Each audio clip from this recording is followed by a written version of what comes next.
Hello students, మనం last క్లాస్లో atomic spectra గురించి డిస్కస్ చేసుకున్నాం. ఈ క్లాస్లో bores model for hydrogen atom గురించి డిస్కస్ చేసుకోబోతున్నాం. సో వీటిని పాస్టులేట్స్ అంటారు. So first postulate, the electron in the hydrogen atom moves around the nucleus in a circular path of fixed radius and energy. So ఇది nucleus సెంటర్లో ఉంటుంది. Nucleus చుట్టూ circular path ఉంటుంది. ఈ సర్క్యులర్ పాత్కి ఫిక్స్డ్ రేడియస్ ఉంటుంది. ఎలక్ట్రాన్కి fixed energy ఉంటుంది. ఓకేనా? So ఈ ఎలక్ట్రాన్ ఫిక్స్డ్ ఎనర్జీ ఉంటుంది. ఆ ఎలక్ట్రాన్ మూవ్ అయ్యే సర్క్యులర్ పాత్కి ఫిక్స్డ్ రేడియస్ ఉంటుంది. సో ఈ వీటిల్నే ఆర్బిట్స్ ఆర్ స్టేషనరీ స్టేట్స్ అని అంటారు. సో ఈ పాత్ని, ఈ సర్క్యులర్ పాత్ని ఏమంటాం? ఆర్బిట్స్ లేదా స్టేషనరీ స్టేట్స్ అంటాం. అయితే ఈ ఆర్బిట్స్ ఎలా అరేంజ్ అయి ఉన్నాయట? ఒక దాంట్లో ఒకటి అరేంజ్ ఉన్నాయి. సో ఈ ఆర్బిట్ అనేది ఒక సర్కిల్ అనుకుందాం. ఆ సర్కిల్స్ అనేవి కాన్సెంట్రిక్ సర్కిల్స్లా ఉన్నాయి. కాన్సెంట్రిక్ సర్కిల్ అంటే ఏంటి? ఇదొక సర్కిల్, ఇలా ఒక సర్కిల్ ఇంకొక సర్కిల్లో ఉండడాన్ని మనం ఈ రెండు సర్కిల్స్ని ఏమంటాం? కాన్సెంట్రిక్ సర్కిల్స్ అంటాం. ఓకేనా? అంటే ఏంటి? ఈ రెండిటికి సెంటర్ ఒకటే. చూడండి, ఈ సర్కిల్కి ఈ చిన్న సర్కిల్కి సెంటర్ ఒకటే, కానీ ఏంటి డిఫరెన్స్? Difference in radius. ఓకేనా? సో ఈ సర్కిల్కి ఇది రేడియస్ అవుతుంది, సో ఈ సర్కిల్కి ఇది రేడియస్ అవుతుంది. ఓకేనా? సో కాన్సెంట్రిక్ సర్కిల్స్లా ఉంటాయి. అండ్ కాన్సెంట్రిక్ సర్కిల్స్ అంటే ఏంటి? వాటికి సేమ్ సెంటర్ ఉంటుంది, రేడియస్ డిఫరెంట్గా ఉంటుంది. ఓకేనా? సో ఈ న్యూక్లియస్ చుట్టూ ఉన్న ఆర్బిట్స్ ఎలా ఉంటాయట? కాన్సెంట్రికల్లీ అరేంజ్ అయి ఉంటాయి. ఓకేనా? ఇది ఫస్ట్ పాయింట్.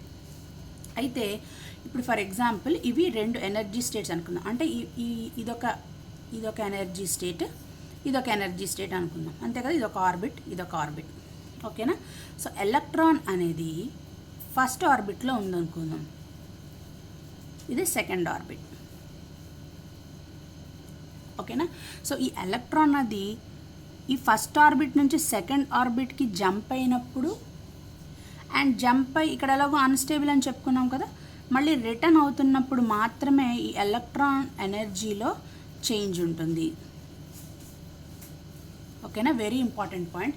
ఎలక్ట్రాన్ ఆ సర్క్యులర్ పాత్లో తిరుగుతున్నప్పుడు ఎలక్ట్రాన్ ఎనర్జీలో చేంజ్ రాదు. సో ఎలక్ట్రాన్ అనేది మూవ్ అయ్యి హయ్యర్ ఎనర్జీ స్టేట్కి వెళ్ళినప్పుడు లేదా రిటర్న్ బ్యాక్ అవుతున్నప్పుడే మనకి ఎలక్ట్రాన్ ఎనర్జీలో చేంజ్ వస్తుంది. అంటే ఎలాగా? ఎలక్ట్రాన్కి ఎనర్జీ వస్తుంది, ఈ ఎలక్ట్రాన్కి ఎనర్జీ వస్తుంది. అంటే మనం ఏమని చెప్పుకున్నాం? మ్యాటర్తో ఎలక్ట్రోమాగ్నెటిక్ రేడియేషన్ కనుక కంబైన్ అయితే ఎలక్ట్రాన్ అనేది హయ్యర్ ఎనర్జీ లెవెల్కి వెళ్తుంది అని చెప్పుకున్నాం. ఓకేనా? సో ఈ ఎలక్ట్రాన్కి ఎనర్జీ వచ్చింది. ఎనర్జీ వస్తే ఏమవుతుంది? ఎలక్ట్రాన్ ఈ ఎనర్జీని తీసుకొని ఎగ్జైటెడ్ స్టేట్కి వెళ్తుంది. అంటే ఏమవుతుంది? అక్కడ మనకి ఎనర్జీ అబ్జార్బ్ చేసింది. సో రిటర్న్ బ్యాక్ అవుతున్నప్పుడు రేడియేషన్లా ఎమిట్ చేసేస్తుంది ఈ ఎనర్జీని, ఎమిషన్. ఓకే? సో ఈ అబ్జార్బ్ అవుతున్నప్పుడు, ఎమిషన్ జరుగుతున్నప్పుడు మాత్రమే మనకి ఎలక్ట్రాన్ ఎనర్జీలో డిఫరెన్స్ ఉంటుంది. ఓకేనా? ఇప్పుడు సెకండ్ పాయింట్ చూద్దాం.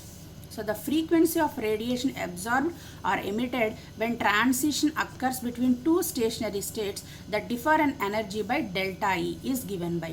So ఎప్పుడైతే ఆ రేడియేషన్ బయటికి ఎమిట్ చేసిందో ఆ రేడియేషన్కి ఫ్రీక్వెన్సీ ఉంటుంది. సో ఫ్రీక్వెన్సీ అంటే nu is equals to delta E by h. Nu is equals to delta E by h, where delta E అంటే ఏంటి? Difference in energy states. అంతే కదా? తన పై ఎనర్జీ లెవెల్కి కింద ఎనర్జీ లెవెల్కి మధ్యన డిఫరెన్స్ని డెల్టా ఈ అంటాం. సో ఇక్కడ E2 మైనస్ E1 అవుతుంది ఈ రెండు ఎనర్జీ లెవెల్స్కి. అంతే కదా? So E2 minus E1 by h. H ఏంటి ఇక్కడ? Planck's constant. Okay? This expression is known as Bohr's frequency rule. ఈ ఎక్స్ప్రెషన్ ఏమంటాం? Nu is equals to E2 minus E1 by హెచ్ని ఏమంటాం? Bohr's frequency rule. So E1 E2 తెలుసు కదా? E1 energy of lower energy state, E2 energy of higher energy state. Okay? Next third point, the angular momentum of electron is quantised. So మనకి linear momentum అంటే తెలుసు ఫిజిక్స్లో. Linear momentum అంటే ఏంటి? Linear momentum అంటే mass into velocity. ఓకేనా? So linear momentum అంటే mass into velocity. అంటే ఎలక్ట్రాన్ ఇలా ట్రావెల్ అవుతుంది సర్క్యులర్ పాత్లో. ఈ ఎలక్ట్రాన్కి మాస్ ఉంటుంది, వెలాసిటీ ఉంటుంది. ఓకేనా? సో ఈ డైరెక్షన్లో ట్రావెల్ అవుతుంది, మళ్ళీ ఎలక్ట్రాన్ ఈ డైరెక్షన్లో ట్రావెల్ అవుతుంది, ఇలా సర్క్యులర్ పాత్లో ట్రావెల్ అవుతుంది. సో ఈ ఎలక్ట్రాన్కి ఏముంటుంది? Mass, velocity. ఇది లీనియర్ మొమెంటం. యాంగులర్ మొమెంటం అంటే ఏంటి? మాస్, వెలాసిటీ అండ్ రేడియస్, ఈ మూడింటి ప్రోడక్టే మనకి యాంగులర్ మొమెంటం. సర్క్యులర్ పాత్లో తిరుగుతున్న ఎలక్ట్రాన్కి యాంగులర్ మొమెంటం. యాంగులర్ మొమెంటంని మనం చెప్తాం. సో ఈ angular momentum is equals to integral multiple of h/2π. Integral multiple అంటే n into h/2π. So mvr is equals to n into h/2π or nh/2π.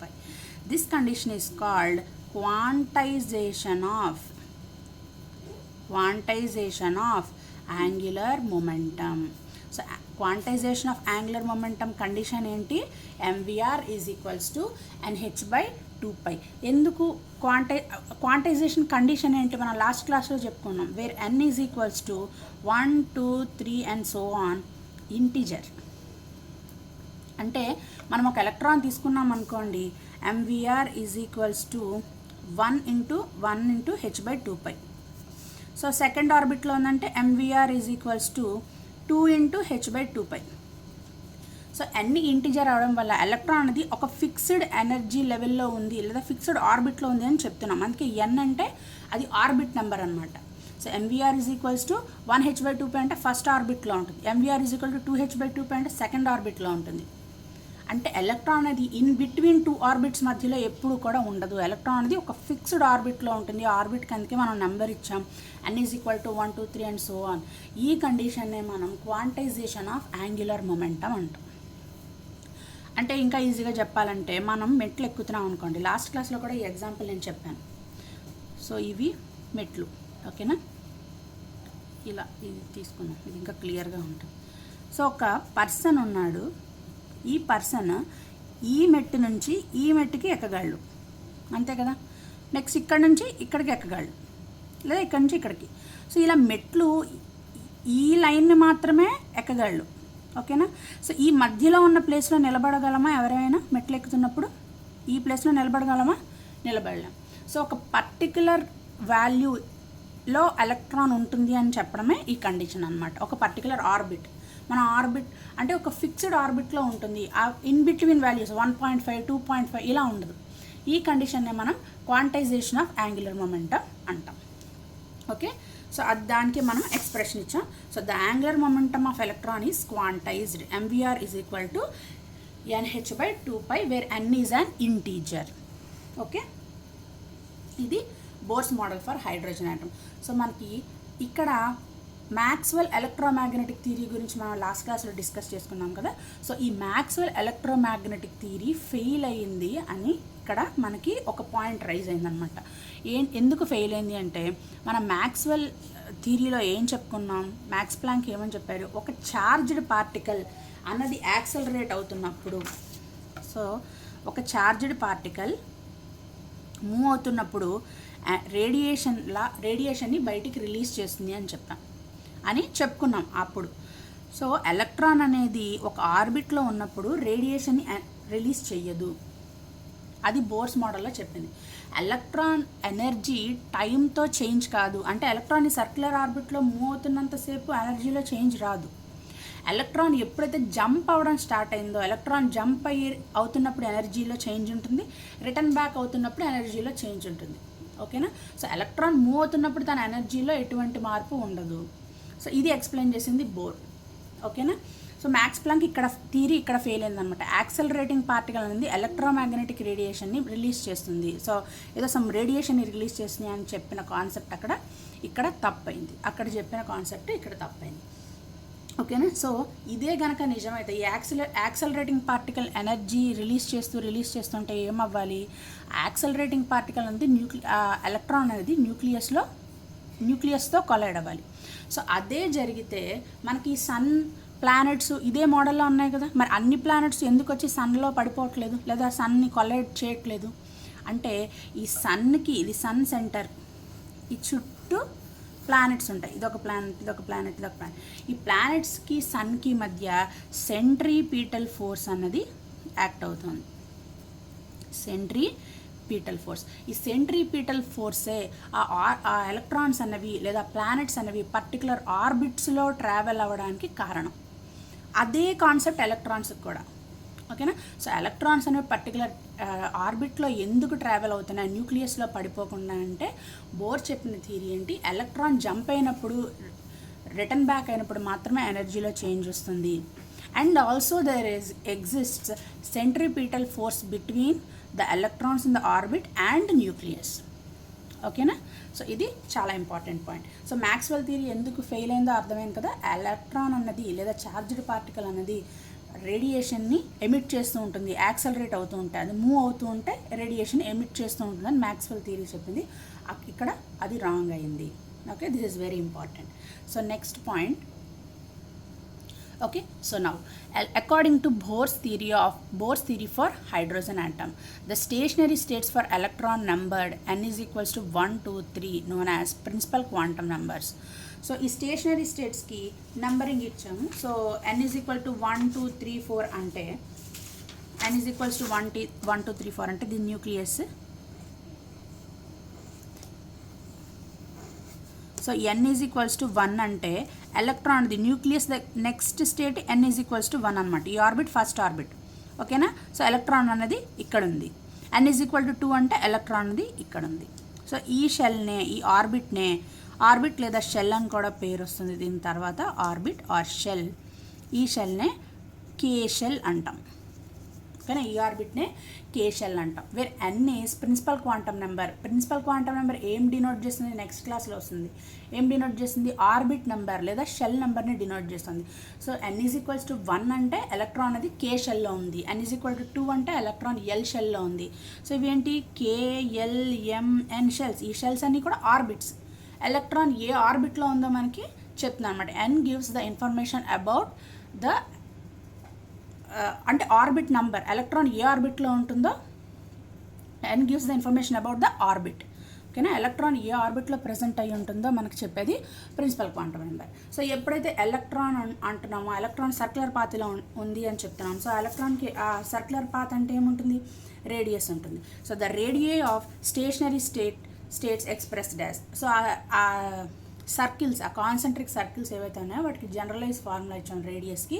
So Rn is equals to n² into A0, where A0 is equals to 52.9 pm. Okay. So next electron energy గురించి కూడా మనం ఒక expression ఇచ్చాం. So energy of electron is equals to minus RH into 1/n², where RH is Rydberg constant. Rydberg constant value 2.18 into 10⁻⁻18 joules. n అనేది ఏంటి, integer or orbit number.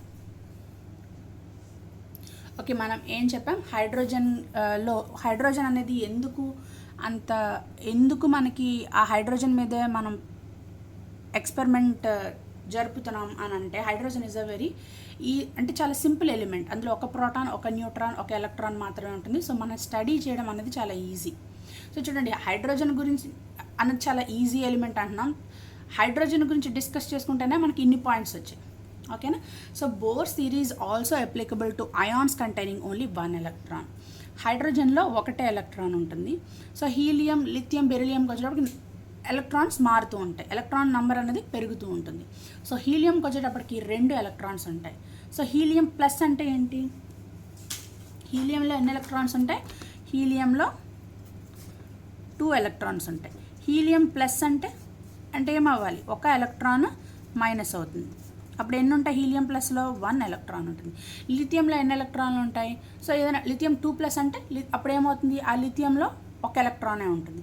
So Bohr's theory is also applicable to the ions containing only 1 electron.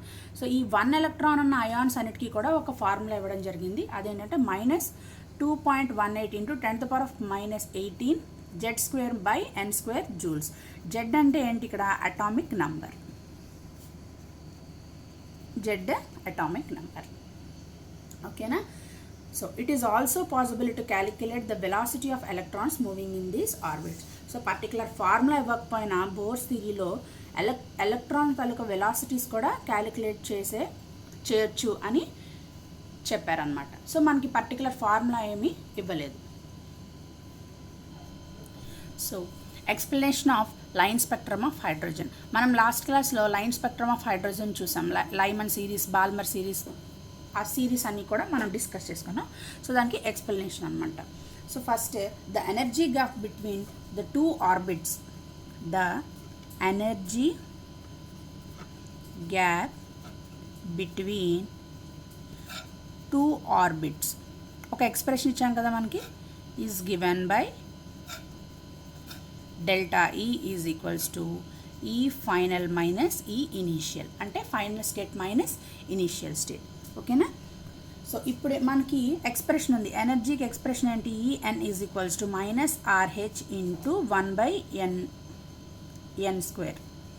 ఓకేనా? So ఈ formula వీటిల్లో apply చేద్దాం. So delta E is equals to ఈ final అంటే -RH × 1/n final² minus of -RH × 1/n initial square. Okay, ఇప్పుడు మనకి ఏమవుతుంది? Delta E is equals to RH common తీస్తే 1/n initial square minus 1/n final square. Okay, so మనకి RH value తెలుసు కదా, ఏంటి? 2.18 × 10⁻−18 joules into 1/n initial square minus n final square. So మనకి nu is equals to delta E/h. అంతే కదా, మనం last ఒక 5 minutes బ్యాక్ మనం డిస్కస్ చేసుకున్నాం. Nu is equal to delta E/h. సో ఫ్రీక్వెన్సీకి ఇప్పుడు ఎక్స్ప్రెషన్ చూద్దాం. 2.18 × 10⁻−18 ఇది డెల్టా E వాల్యూ కదా. సో ఈ వాల్యూ సబ్స్టిట్యూట్ చేద్దాం. Into 1/ni² minus 1/nf². H ఏంటి? Planck's constant. So 6.626 × 10⁻−34 joule per second. ఇది జోల్ క్యాన్సిల్ అవుతుంది. ఓకేనా? So nu is equals to 3.29 × 10⁻−15 second inverse into 1/n initial square minus 1/n final square. Okay, so మనకి nu is equals to మనకి expression వచ్చింది. Next nu bar అంటే ఏంటి? Wave number. Wave number అంటే 1/λ. ఓకేనా? Wave number అంటే 1/λ. So nu is equals to c/λ. 1/λ అంటే ఏమవుతుంది చెప్పండి? 1/λ అంటే న్యూ/c. 1/λ అంటే న్యూ/c కదా. సో 1/λ అంటే ఏంటి? Nu bar is equals to న్యూ/c ఇంటూ డెల్టా E అవుతుంది. ఓకేనా? సో అప్పుడు మనకి ఏమైంది చూద్దాం. Nu bar is equals to RH/hc into 1/ni² minus nf². That is equals to nu bar is equals to అంటే మనకి 3.29 × 10⁻15 by velocity of light c కదా. ఈ హోల్ వాల్యూ ఈ value. Okay, 3 × 10⁸ meter per second. ఇది second inverse. So రెండు cancel into 1/n initial square minus n final square. Okay, so this is equals to, so ఇది మనకు వచ్చిన expression. ఇప్పుడు ఈ వాల్యూ దేనికి ఈక్వల్ అవుతుందంటే 109,677 into 10⁷ metre into 1 by n initial square minus n final square meters. So ఇప్పుడు ఇది మనకు వచ్చిన ఎక్స్ప్రెషన్, ఓకేనా. So n final n initial ఉన్నాయి కదా, so n final is greater than n initial. So n final అన్నది n initial కన్నా ఎక్కువ ఉంటే వాల్యూ ఏమవుతుంది, మనకి పాజిటివ్ అవుతుంది. అప్పుడు ఎనర్జీ అన్నది అబ్జార్బ్ అవుతుంది అని చెప్తాం, ఓకేనా. సో అలాగే n ఇనీషియల్ అన్నది n ఫైనల్ కన్నా ఎక్కువైంది అనుకోండి, అప్పుడు మనకి నెగిటివ్ వాల్యూ వస్తుంది, ఎనర్జీ ఎమిట్ అయినట్టు అర్థం, ఓకేనా. సరే, next drawbacks of Bohr's model. Drawbacks or limitations of Bohr's model. ఏంటి ఫస్ట్ లిమిటేషన్ అంటే it failed to explain the Zeeman effect and Stark effect, Zeeman effect and Stark effect. అంటే మనం ఇంకా ఆ హైడ్రోజన్ లైన్ స్పెక్ట్రమ్ని చూస్తే ఒక్కొక్క లైన్లో ఇలా లైన్స్ ఉన్నాయి కదా మనకి స్పెక్ట్రంలో, ఇంకా మనం ఈ ఒక్కొక్క లైన్ని స్టడీ చేస్తే ఇందులో ఇంకా దగ్గరగా లైన్స్ అన్నీ ఉన్నట్టు, ఇంకా ఫైనర్ లైన్స్ అన్నీ కలిపి ఉన్నట్టు తెలిసిందట. సో అది ఎక్స్ప్లెయిన్ చేయడం ఫెయిల్ అయింది Bohr's model. And next Zeeman effect, Stark effect, ఇవి ఏంటంటే splitting of spectral lines in presence of magnetic and electric field.